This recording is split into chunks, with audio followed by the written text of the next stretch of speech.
drifting over the meads and waterways, rocking up and rolling down. I took off from the coast of New England, all the way to Kingston town. Ahoy there, mateys! Welcome back to Pieces of Eight, the webcast that answers your pirate questions, tickles your pirate fancy, and takes your pirate booty. I be your host, Rathbone, and I will be happy to take your digital booty by using this perplexing diagram. Viewer Jimmy W. of Ann Arbor, Michigan, suggested that I use such a pattern to hypnotize viewers into sending me bitcoins. You can send me all 8 bits, or even just 1 bit, as many bits as you like. I could pontificate about the curiously reciprocal relationship between the name of bitcoins and the name of this show, but half of you are already asleep. So wake up and send me your booty, even if it be fictional, imaginary booty like bitcoins or dollar bills. Ye may notice I've upgraded to a studio free of ductwork. Where am I exactly? I do get around, me friends, and I do go on real pirate adventures. I recently journeyed to the 42nd Annual Confusion Science Fiction Convention in Southeast Michigan, where I swashbuckled right on into the Sheraton Novi Detroit and declared myself head of pirate programming. I found gaps in the convention schedule and used unoccupied meeting rooms to host my own unauthorized pirate-themed events. How did the organizers respond? The board of directors gave me an on-the-spot cash grant to conduct a treasure hunt in the hotel. The moral of the story is that sometimes confidence is all it takes. But if confidence alone doesn't get you there, confidence and a pirate outfit usually do the trick. And if pirate outfit and confidence don't get you all the way there, then maybe all you need is a pirate certificate. Mateys, in episode 1, I invited viewers to post videos of themselves taking the pirate oath, and this invitation still stands. If you post a video of yourself taking Rathbone's pirate oath, I'll send you a certificate authorizing you to do whatever you tell people it authorizes you to do.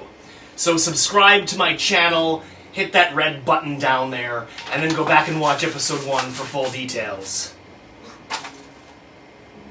It's viewer email time. This is the segment in which I answer viewer questions, so I'm reliant on your input. You could ask, who was Blackbeard? How many Redbeards were there? How many colors of beard are there altogether? Send me your questions, and I will answer them thoroughly and enthusiastically, if not truthfully. Today's viewer email comes from Tom S. of Cadillac, Michigan, who asks, can you make episode 2 all about Pieces of Eight and doubloons? I'm tempted to answer concisely with a no, and make the episode all about the history of rum instead. But that's not what you asked, and I did say I would answer your questions, and since this show is called Pieces of Eight, it would be only fitting to talk about where that name came from. A piece of 8 is a silver coin minted by the Empire of Spain between the 1400s and 1800s. This isn't really a piece of 8. It'd be early in my piratical career, so I only have a piece of 2. That is a 2 reales piece. This one was minted in 1724.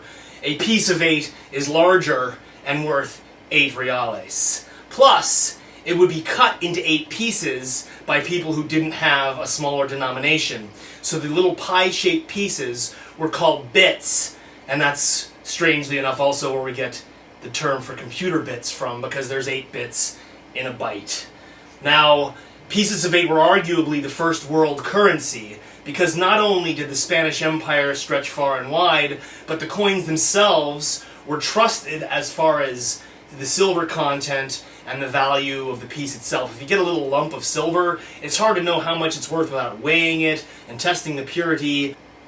So a piece of 8, stamped by the Spanish Empire, was trusted throughout most of Europe and the Americas. Later on, the gold doubloon was invented, which was usually worth 32 bits, without being 4 times as heavy as a piece of 8, so it was a better way to transfer wealth across the ocean. I'd show you a real doubloon, but I can't afford one. I do have a fake one, though. Well, I used to, but I traded it away.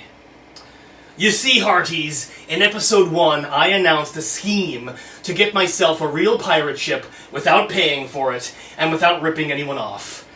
Directly. I started with a fake doubloon made of genuine, injection-molded plastic. I'm happy to announce that I was able to trade it for something slightly more valuable. I traded it for this ring of magical powers.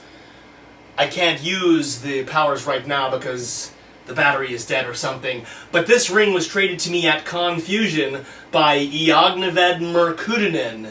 He got my fake doubloon, and I got his ring of power.